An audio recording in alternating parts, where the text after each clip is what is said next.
Bom dia, é um prazer estar com vocês de novo para continuar a série aqui em Filipenses.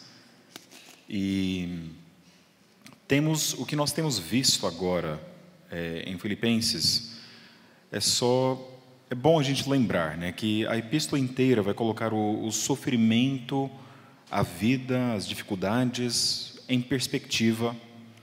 É isso que Paulo faz, escrevendo da prisão para a igreja. Os próprios filipenses eram perseguidos ou pressionados ali onde eles estavam. Também vemos que Paulo está escrevendo não somente sobre a sua vida, mas também a eles. E vemos que a perspectiva central em toda a epístola é uma perspectiva evangelística. E quando eu digo evangelística, não estou dizendo apenas no sentido mais curto ali de compartilhar o evangelho, mas de viver o evangelho.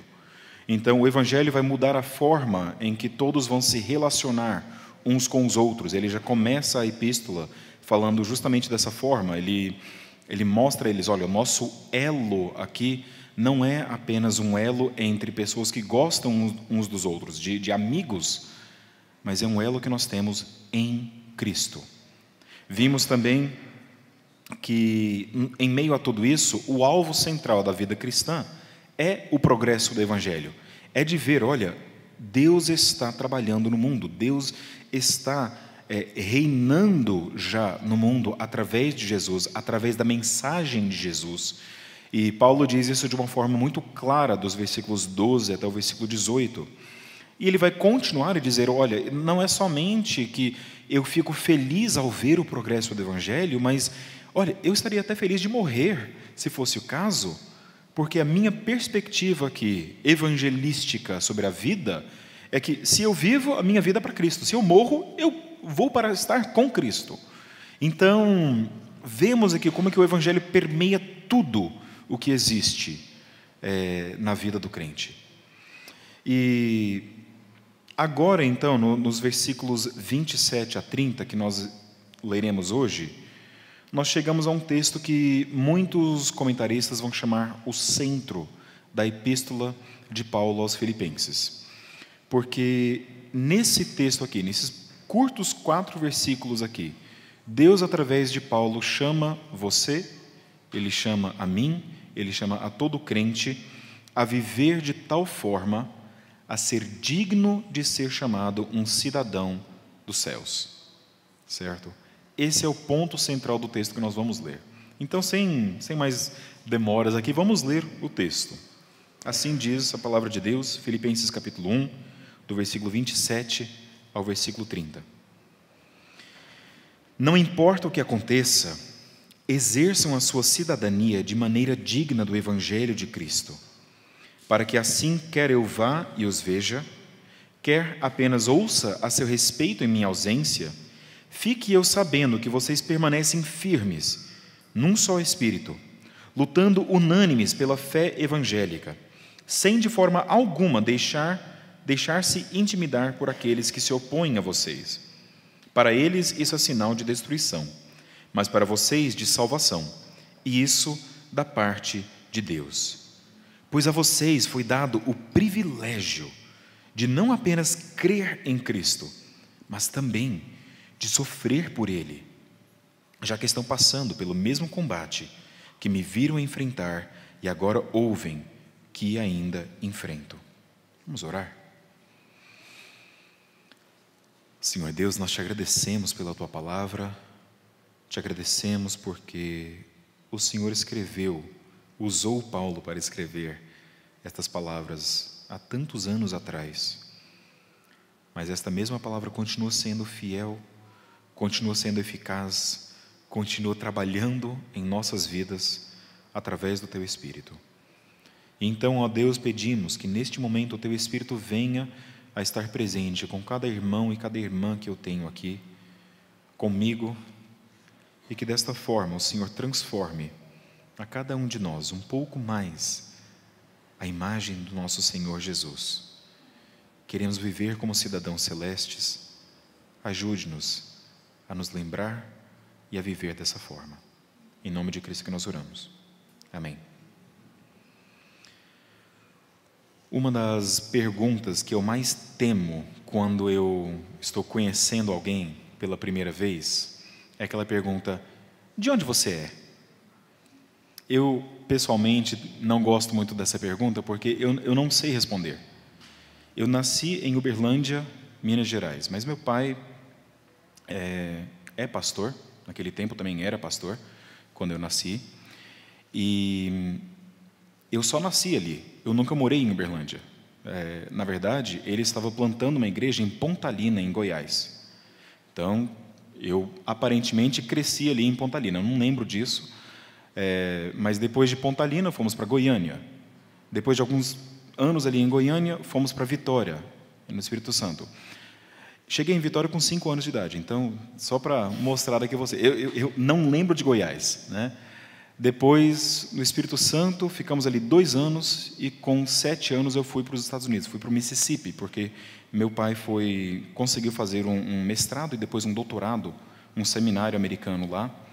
A igreja apoiou, a igreja mandou ele, falou assim: olha, nós vemos que você tem um dom de ensino, queremos investir não somente em você, mas no reino de Deus.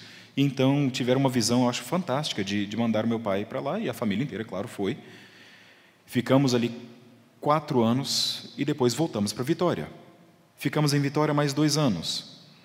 E depois de Vitória, fomos para São Paulo, porque lá em São Paulo meu pai começou a ser um professor, continua sendo pastor, mas começou a trabalhar como professor de teologia, lá em São Paulo.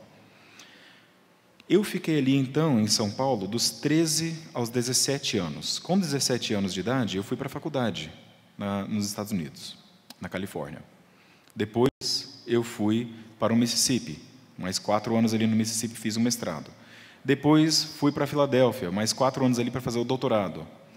Depois, nesse meio tempo aí também, eu casei com a Alison. Os meninos nasceram nos Estados Unidos, então eu acho que nem a minha família não sabe de onde é, porque minha esposa é indiana, os filhos são americanos, então é uma bagunça mesmo, né? Voltamos para o Brasil, para Patrocínio, em Minas Gerais. Ficamos ali, Deus me deu uma oportunidade de ser um professor e um pastor no Instituto Bíblico ali, foi muito bom, mas depois de algum tempo, Deus começou a mostrar que estava na hora já de mudar. Então, chegamos aqui em Belo Horizonte o ano passado. Eu nunca morei em nenhum lugar por mais de 4 anos. De onde você é, Danilo? Eu vou contar tudo isso para eles, sabe? Então, assim, é aquela pergunta que eu não sei responder. Por causa do meu ministério, por causa do ministério do meu pai, é difícil. Eu não tenho um lugar que eu possa dizer: eu sou dessa cidade, eu sou daquele lugar, eu conheço esse lugar muito bem. Não conheço nenhum lugar muito bem, conheço tudo mais ou menos. Então, talvez você não tenha essa experiência, talvez você tenha, não sei, tem muitos estrangeiros aqui, né? Mas, com certeza, você também já sentiu essa estranheza. Por exemplo, quando os seus colegas na escola ou na faculdade te perguntam sobre um filme, um seriado, uma música, que você disse assim: eu nunca ouvi isso, nunca assisti isso. Mas como assim? Todo mundo vê? Lá em casa a gente não vê filme desse tipo, não. Certo? Ou talvez, quando o seu companheiro de trabalho pergunta, né, quais são os seus planos para o carnaval? Eu vou para a igreja. Não, assim, você não... Eu estou indo para o Rio, ou vou para a Bahia. Olha, tem um lugar muito legal ali para passar o carnaval, aqui ou ali. Não, eu vou ficar aqui mesmo. Eu vou na igreja. E eles te olham assim como se, de repente, você tem um terceiro olho na testa aqui, né? Uma outra orelha saindo aqui do queixo, aquela coisa mais estranha do mundo. Ou quando você começa a se perguntar se realmente tudo aquilo que os seus amigos chamam de bom, realmente é bom, realmente é algo. Em todos esses casos, você começa a notar: esse aqui não é o meu lugar, eu não pertenço muito bem aqui. Certo? Eu não tenho um lugar, eu sou um estranho. E realmente, em Filipenses capítulo 3, se vocês derem uma olhada, Filipenses 3, versículo 20, Paulo vai deixar de uma forma bem clara A nossa cidadania, porém, está nos céus, de onde esperamos ansiosamente o Salvador, o Senhor Jesus Cristo. Você não é daqui. A sua cidade, a sua cidadania, você não pertence aqui. Você não é daqui. Você se sente como estrangeiro porque você é um estrangeiro. Você se sente como um alienígena porque você realmente é alienado deste mundo. Então, o nosso texto hoje vai falar justamente sobre isso. Uma vez que o Evangelho muda a forma em que eu me relaciono com as pessoas, muda o meu alvo, muda a minha vida, muda como eu penso sobre a própria morte, como que eu devo viver? O que significa, então, ser alguém que é um cidadão celeste? Então, nós veremos aqui hoje que Deus, de novo, através de Paulo, nos chama, em primeiro lugar, a conduzir as nossas vidas como cidadãos do Senhor Jesus. Veremos isso no versículo 27. No versículo 28, veremos que somos chamados a conduzir a nossa vida como cidadãos firmes e unidos no Senhor Jesus. E, em terceiro lugar, que somos chamados a conduzir a nossa vida como cidadãos sofredores por Cristo. Então, cidadãos, em primeiro lugar, do Senhor Jesus, em segundo lugar, firmes e unidos no Senhor Jesus, e em terceiro lugar, sofredores por Cristo. Vamos dar uma olhada então no versículo 27. Vamos ler a primeira parte desse versículo de novo aqui. Diz assim: não importa o que aconteça, exerçam a sua cidadania de maneira digna do Evangelho de Cristo. Logo aqui, tem um problema, é um problema de tradução. Talvez alguns de vocês notaram, talvez vocês estão usando versões diferentes. Eu li da Bíblia NVI, a Bíblia King James, em português, King James atualizada, vai dizer: portai-vos como cidadãos. A Nova Versão Transformadora vai dizer: vivam em comunidade.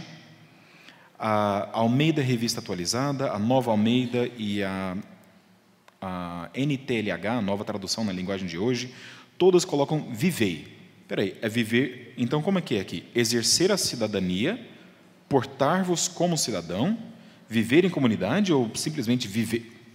O que esse verbo aqui é? Certo? Então, de novo, aqui eu sou professor de grego, vou dar uma aulinha de grego para vocês. Existe uma palavra grega para cidade. A palavra grega para cidade é a palavra polis, certo? Aliás, a nossa palavra polícia vem da palavra polis, porque a polícia são aqueles que guardam a cidade, certo? Então, polis significa cidade. A palavra para cidadania é politia, certo? Politia. Então, está conectado aí, assim como em português, cidade, cidadania. E a palavra que ele usa aqui é um verbo, que tem a mesma raiz. Nós não temos um verbo assim, mas seria algo do tipo, cidadanize-vos. Desculpa aí para aqueles que estão ouvindo isso em tradução, não sei como que ela vai traduzir, mas cidadanizem pelo Evangelho de Cristo. Como assim?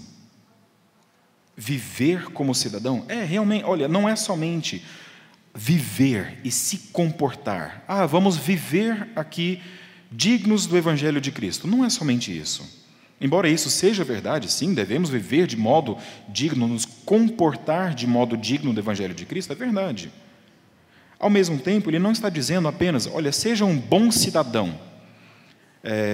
Na primeira epístola de Pedro, no capítulo 2, versículo 12, Pedro vai dizer o seguinte: vivam entre os pagãos de maneira exemplar, para que, mesmo que eles os acusem de praticar o mal, observem as boas obras que vocês praticam e glorifiquem a Deus no dia da sua intervenção. Então, temos um mandamento, sim, da parte de Deus, através de Pedro, que nós devemos viver como cidadãos e viver, votar, não cometer crimes, etc. Viver aqui como os bons cidadãos no mundo em que nós vivemos. Mas, de novo, não é isso que Paulo está dizendo. Esse não é o foco dele aqui. Na verdade, ele está dizendo o seguinte: olha, conduza a sua vida como um cidadão, não deste mundo, mas um cidadão que pertence ao Senhor Jesus. A ideia aqui, quando a gente pensa nessa palavra cidadania, olha, cidadania é uma palavra antiga. Hoje em dia nós não vivemos mais nossos estados, né? O nosso país não é mais uma cidade. No mundo antigo, geralmente o seu país era a sua cidade, chamamos de cidade-estados, né? A própria Grécia não era um país aqui no primeiro século, mas eram várias cidade-estados que tinham uma cultura greca, uma cultura dos gregos aí, em comum. Mas eram vários estados, várias cidades. Então, a ideia da cidadania é justamente isso, de ter lealdade à sua cidade. Danilo, de que cidade você é? Eu não sei. Né? De que cidade você é? Você é de BH? Você é de outro lugar? O que isso significa? Então, você tem lealdade àquela cidade? Você tem lealdade? Você é brasileiro? Você é americano? Você é sul-africano? Não sei. Você tem lealdade àquele lugar? E, sim, muitos de nós temos certa lealdade ao lugar onde nascemos. Mas ele diz aqui, olha, a sua cidadania, a sua lealdade, em primeiro lugar, não tem nada a ver com o lugar que você nasceu. Tem tudo a ver com aquele por quem você nasceu de novo. A sua lealdade é ao Senhor Jesus, em primeiro lugar. Mas todo cidadão tem lealdade a um lugar, mas ele vai ter também responsabilidades, certo? Pagar impostos, seguir leis, etc. Ele vai ter direitos, e então vai ter benefícios de saúde, vai ter o benefício ou o direito do voto e várias outras coisas assim. E Paulo está dizendo, olha, nesse momento aqui, ele quer que a gente focalize na nossa lealdade. A nossa lealdade, ele diz, em primeiro lugar, exerçam a sua cidadania de maneira digna do Evangelho. O nosso estatuto, a nossa constituição como cidadãos do Senhor Jesus é que nós somos identificados pelo Evangelho. Não somos uma sociedade que é conhecida por um lema, liberdade para todos, ou pela nossa política econômica ou financeira. Não somos conhecidos pela nossa cultura, pela nossa ciência, ou não deveria ser, por nada disso. Nós devemos ser conhecidos, ou deveríamos ser conhecidos, pelo Evangelho, pela vida, pela morte, pela ressurreição do Senhor Jesus, pelo fato de que as nossas vidas são transformadas, assim como a gente já tem falado aqui nesses últimos domingos, completamente guiadas pelo Evangelho. Nós seguimos nos passos de Jesus, somos os seus discípulos.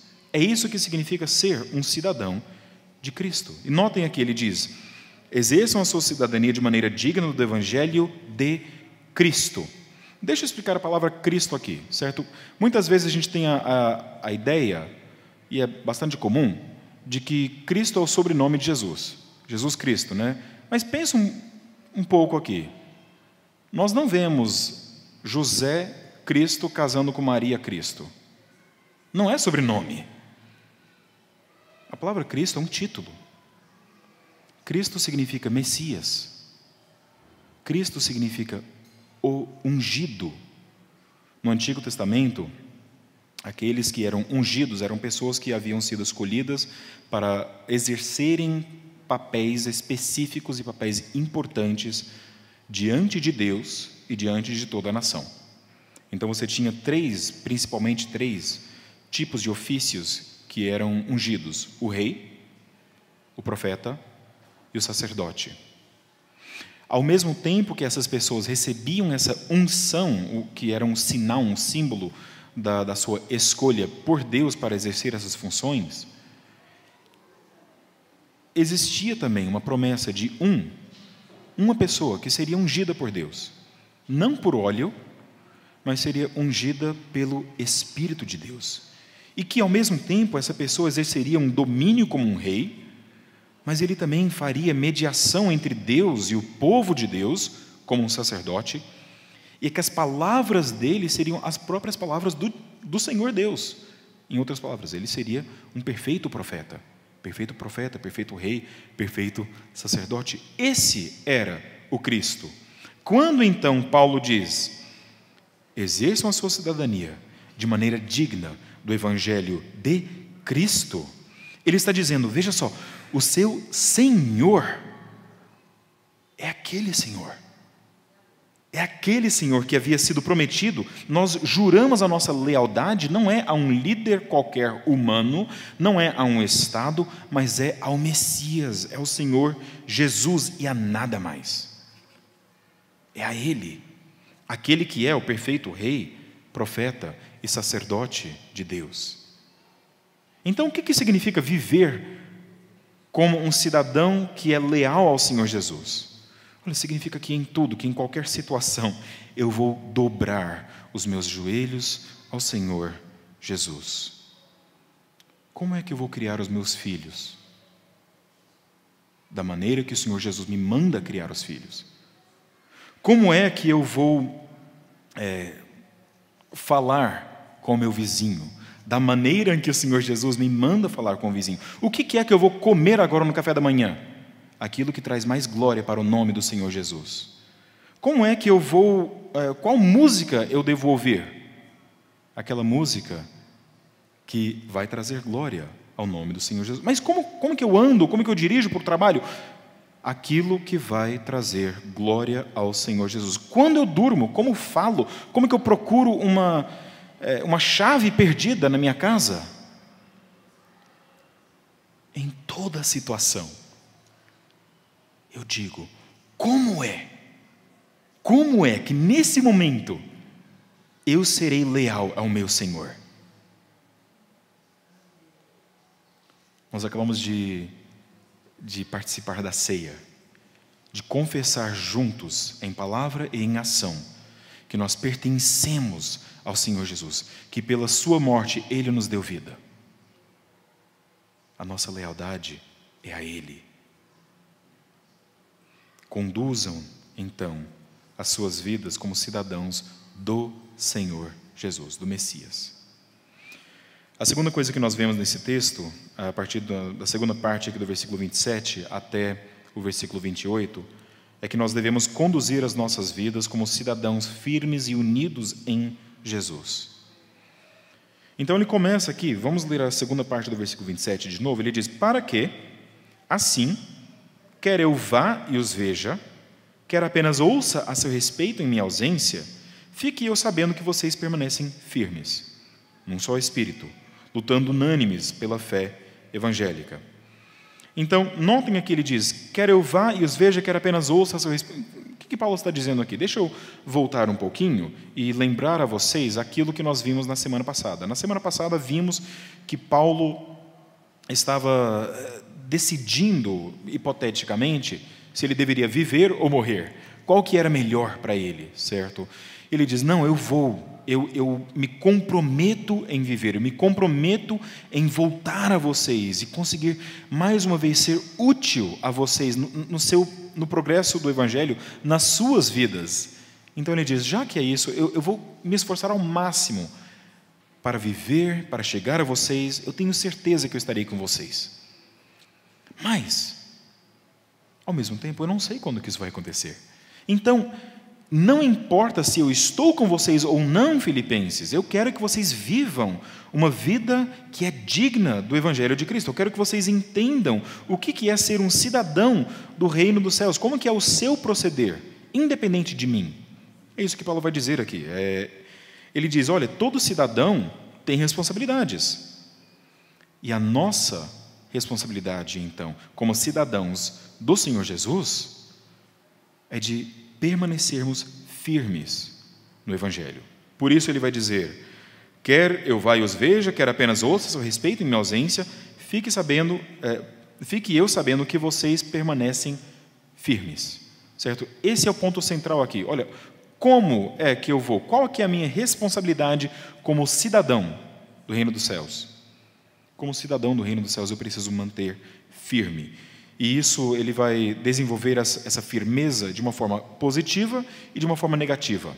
Ele vai dizer aqui que vocês permaneçam firmes, em um só espírito, lutando unânimes pela fé evangélica. Então aqui você tem uma coisa positiva, juntamente vocês estão lutando e vocês se opõem aos inimigos, mas também, versículo 28, sem de forma alguma deixar-se intimidar por aqueles que se opõem a vocês.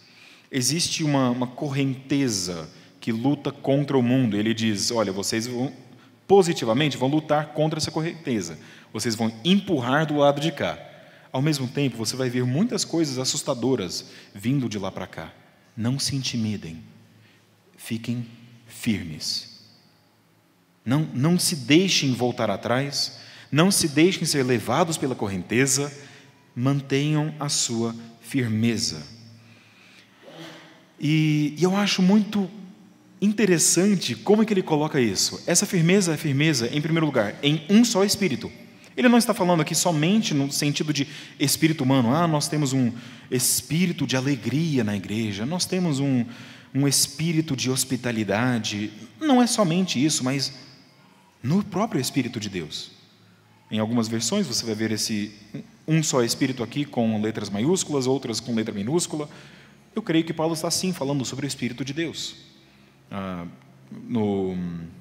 Nos manuscritos que nós temos do Novo Testamento, eles não tinham isso, né? A própria língua grega ou escrevia tudo em letra maiúscula ou tudo em letra minúscula. Então, eles não faziam essa diferença assim, de espírito para Deus e espírito para ser humano. Você tinha que entender pelo contexto, e pelo contexto aqui, creio que sim. Paulo está dizendo, o que nos une? É o Espírito de Deus. Lutando unânimes pela fé evangélica, também nós lutamos juntos. Olha, quando você conversa com o seu irmão, com a sua irmã, como está a sua vida? Pergunte para eles. Como é que eu posso orar por você? E naquele momento já, ore pelo seu irmão. Ore pela sua irmã. E continue orando durante a semana também. Mas isso faz parte de lutarmos juntos pela fé evangélica. Eu acho lindo, vou dar um exemplo aqui, eu acho lindo o relacionamento que Deus coloca da família, certo? Os filhos vigiam atentamente os pais. E nós, pais, geralmente, vemos isso quando nós notamos o nosso filho fazendo uma coisa errada exatamente como a gente faz, né? Mas tem muitas outras coisas boas também que os nossos filhos fazem. Que eles fazem isso quando eles nos veem fazendo essas coisas. Então, não vou falar muito das coisas ruins aqui que meus filhos fazem, mas, por exemplo, meu filho mais velho, Joel, ele tem uma didática muito interessante. Ele, às vezes, o irmãozinho menor ou a irmã dele não entende alguma coisa, ele chega e fala assim, não, é assim, assim, assim, e ele fala até com a própria entonação que eu tenho quando ele fala com eles, certo? Ele segue a forma que eu faço para ensinar. A Laurinha, menina do meio, ela tem um cuidado todo especial pelos dois, e principalmente pelo Samuel. Ela fica vigiando, ela olha como que a Alisson, minha esposa, como que ela faz tudo isso, como que eu vou copiar a mamãe aqui. O próprio Samuelzinho, o caçula, também, ele faz uma coisa que os outros dois não fazem tanto, mas toda vez ou outra ele chega, ele pede uma bucha, ele começa a limpar a mesa ali, fazendo exatamente como a minha esposa faz, e vai e começa a limpar a mesa, ele vê lixo no chão e começa a catar o lixo. Então, isso tudo mostra o quê? Olha, eles vigiam a gente. Ao mesmo tempo, nós, os pais, vigiamos também sempre os nossos filhos. Não sei quantas vezes já catei menino no meio do ar, caindo de um lugar, porque o pai faz isso. Eu notei aqui hoje já, algumas crianças tentavam subir nas cadeiras, os pais ficavam assim, né, na hora do culto, na hora de cantar. Nós estamos sempre atentos, sempre vigiando. É isso que nós devemos fazer em família. A igreja é a família de Deus. Vigiem uns aos outros. Qual que é a necessidade dele? Qual que é a necessidade dela? O que nós podemos fazer para ajudar? Vigiem os seus irmãos. O que eles precisam para se manterem firmes? O que eles precisam para lutar juntos contra a correnteza do mundo? Eu acho muito interessante aqui, então, nós temos, em primeiro lugar, essa ideia, exerçam a sua cidadania.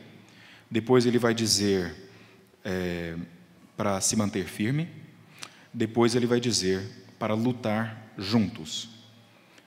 Essa mesma tríade de verbos, ou de ideias, pelo menos, vai ocorrer no capítulo 3:20, 4:1 e 4:3. Vamos dar uma olhada naqueles textos ali rapidinho, em Filipenses? Capítulo 3, versículo 20. Paulo diz o seguinte: a nossa cidadania, então aqui a palavra cidadania tem a mesma raiz de exercer a cidadania, lá no capítulo 1, versículo 27, a nossa cidadania, porém, está nos céus, de onde esperamos ansiosamente o Salvador, o Senhor Jesus Cristo. No capítulo 4, versículo 1, ele diz, portanto, toda vez que você vê o portanto, é aquela coisa que ele está dizendo assim, já que isso, então aquilo, né? Já que a nossa cidadania está nos céus, portanto, meus irmãos, a quem amo e de quem tenho saudade, vocês que são a minha alegria e a minha coroa, permaneçam assim firmes no Senhor, ó amados. Vejam aqui, firmeza, certo? E depois ele vai falar sobre alguns irmãos e irmãs que estão fazendo justamente isso. E vejam no versículo 3, então, ele diz, sim, peço a você, leal companheiro de jugo, que as ajude, pois lutaram ao meu lado. Falando aqui de Evódia e Sintique, duas mulheres que parece que tiveram uma desavença na igreja, mas ele diz, mas elas lutaram comigo. Assim como eu estou pedindo que toda a igreja lute pela fé evangélica, essas duas lutaram comigo, ao meu lado, na causa do evangelho, com Clemente, os meus demais cooperadores. Então, é um tema que abre a epístola e também fecha a epístola, essa cidadania, essa firmeza no evangelho, essa luta, conduzam as suas vidas como cidadãos firmes e unidos no evangelho. Mas como cidadãos do Reino Celeste, nós não temos apenas uma lealdade ao Senhor Jesus, não temos apenas a nossa responsabilidade de manter a nossa fé firme, mas também temos os direitos de cidadãos. Vejam só o direito, o privilégio que nós temos aqui, em Filipenses, capítulo 1, versículo 29. Pois a vocês foi dado o privilégio de não apenas crer em Cristo, mas também de sofrer por Ele. Aí você para assim, Danilo, por que você está sorrindo? Como assim? Que direito é esse? Certo? Que privilégio é esse? Olha, na verdade, a fé cristã, e nós falamos sobre isso no domingo passado, ela demanda que soframos. 2 Timóteo, capítulo 3, versículo 12, foi um texto que eu li com vocês na semana passada, e aquele texto diz o quê? De fato, todos os que desejam viver piedosamente em Cristo Jesus serão perseguidos. A fé cristã demanda um sofrimento. Mas por quê? Por que nós temos esse suposto privilégio de sofrer por Cristo, Danilo? Eu estou preparando uma aula lá no seminário que eu vou dar em Marcos. E eu achei muito interessante, queria compartilhar com vocês, Marcos capítulo 8, no versículo 31. Marcos 8, no versículo 27, na verdade, vai começar uma nova sessão ali de Marcos. Marcos se divide do capítulo 1, versículo 1, até o capítulo 8, 26, e depois do 8, 27 até o final do livro. Na primeira parte, nós vemos o poder, a autoridade de Jesus. Ele é o Messias, ele expulsa demônios, ele cura os enfermos, ele até ressuscita os mortos, certo? E vemos Jesus aqui com poder, com autoridade. A partir do capítulo 8, no versículo 27, ele começa num caminho com seus discípulos, e aqui no versículo 31, veja só o que diz. Então, ele começou a ensinar-lhes que era necessário que o Filho do Homem sofresse muitas coisas e fosse rejeitado pelos líderes religiosos, pelos chefes dos sacerdotes e pelos mestres da lei, fosse morto e 3 dias depois ressuscitasse. Então, notem só como que aqui nesse texto fica patentemente, abundantemente claro que a vida do crente é sim uma vida de sofrimento. Porque o próprio Senhor Jesus levou uma vida de sofrimento. O caminho de Jesus é um caminho através do sofrimento para a glória. Era necessário. E ali naquele próprio texto, o discípulo Pedro vai dizer assim, não, o que é isso, Jesus? Fala sobre isso, não, você não vai precisar sofrer, não, a gente vai te colocar no trono, não tem nenhum problema. E ele diz, vai para trás, Satanás. Certo? Você está se opondo a mim. O caminho de Deus, a glória, é diferente do caminho do mundo, a glória. O próprio apóstolo Paulo sabia isso muito bem, em Atos 9, no versículo 16. Abram suas Bíblias ali em Atos 9, 15, na verdade. E Deus está falando aqui com Ananias sobre Paulo, no momento da conversão de Paulo, e ele diz, vá, este homem é o meu instrumento escolhido para levar o meu nome perante os gentios e seus reis, e perante o povo de Israel. Então a gente fala assim, olha, que missão gloriosa, uma pessoa que vai falar sobre Jesus para os gentios, para os reis dos gentios, para toda a nação de Israel, que legal, e realmente o apóstolo Paulo escreveu tanto aqui no Novo Testamento, e nós falamos, que coisa legal, que ministério glorioso de Paulo. Veja o versículo 16. Mostrarei a ele o quanto deve sofrer pelo meu nome. Hã? E Paulo vai dizer aqui de novo em Filipenses capítulo 1, versículo 30, vocês estão passando pelo mesmo combate que me viram enfrentar e que ouvem que eu ainda enfrento. Eu continuo vivendo isso aqui. Eu estou sofrendo o dia todo dia, de várias formas diferentes. Como nós já vimos, pessoas que... Bom, em primeiro lugar, ele está na cadeia, né? Então, o próprio mundo joga ele na cadeia. Enquanto ele está na cadeia, tem alguns que se chamam crentes, que eles começam a pregar o evangelho por causa de inveja de Paulo. No meio a tudo isso, tem todos os sofrimentos aí de Paulo. Inclusive, ele vai mencionar em 2 Coríntios, um espinho na carne, parece ter sido algo muito doloroso para ele, certo? Uma doença que ele havia orado 3 vezes e Deus não tirou da vida dele. E a gente começa a pensar, mas como assim? Então, olha, Paulo sofre ataques por fora, de Satanás e do mundo. Paulo sofre ataques por dentro da própria igreja. Em outros textos ele vai dizer que ele também luta contra o pecado, assim como nós lutamos. Paulo vai sofrer ataques da própria condição humana, da morte, das doenças que nós passamos. Paulo é aquele que, quando tinha um lenço e ele ia jogar o lenço fora, o pessoal pegava aquele lenço e curava as pessoas com o lenço. E ele não consegue curar ou ser curado da própria doença que ele tem. Mas por quê? Eu mostrarei a ele quanto deve sofrer pelo meu nome. E aqui está uma coisa mais importante de todo esse texto aqui. Foi dado a vocês o privilégio não apenas de crer em Cristo, mas também de sofrer por Cristo. O sofrimento do crente não é um sofrimento à toa. O sofrimento do crente é um sofrimento, um privilégio de seguir o mesmo caminho de Cristo, o mesmo caminho de Paulo. É diferente do mundo. Eu não sofro. Existem muitas pessoas aí no mundo que certamente sofrem mais do que você, sofrem mais do que eu.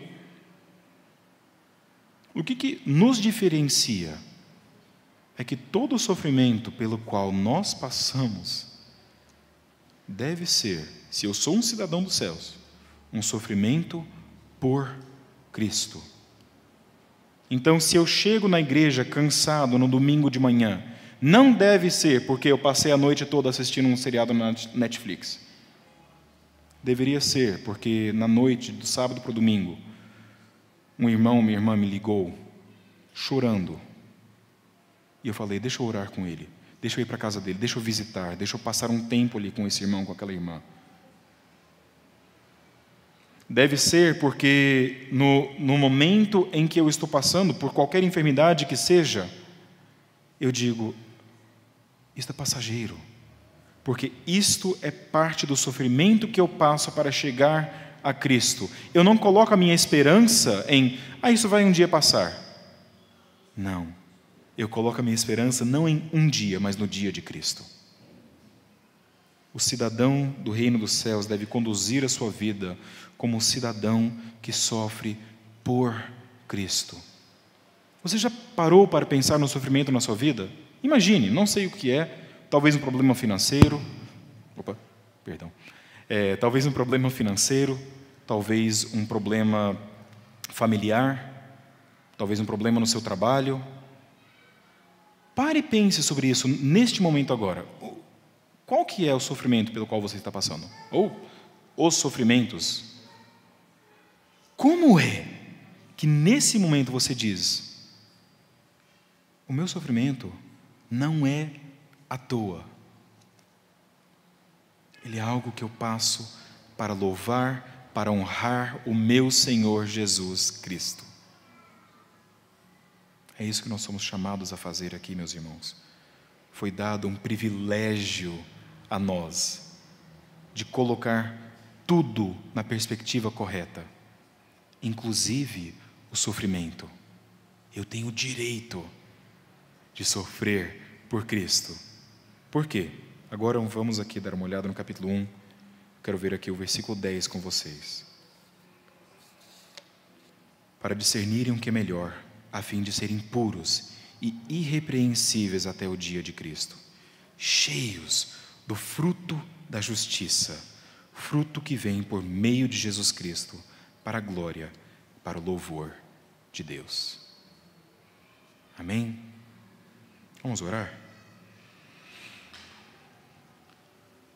Senhor Deus, muitas vezes nós vivemos mais como cidadãos do mundo, cidadãos do Brasil, cidadãos de Minas Gerais, cidadãos do nosso modo de entretenimento preferido, cidadãos que pertencem mais aos ídolos deste mundo do que ao Deus verdadeiro. Pai, corrija a nossa vista, ajude-nos a enxergar que a nossa lealdade é única e somente uma lealdade que deve ser prestada a Cristo Jesus.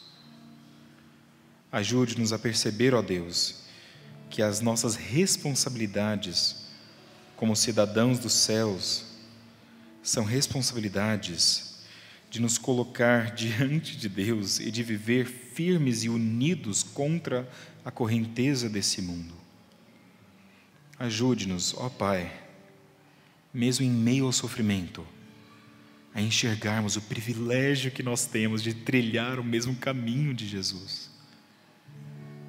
De saber que se o Mestre sofreu, se o Mestre foi perseguido, se o Mestre passou fome, nós também passaremos por tudo isso e conseguimos nos alegrar em sermos dessa forma semelhantes ao Mestre. É isso que nós te pedimos, nós te rogamos, através do Teu Espírito e no nome de Jesus. Amém.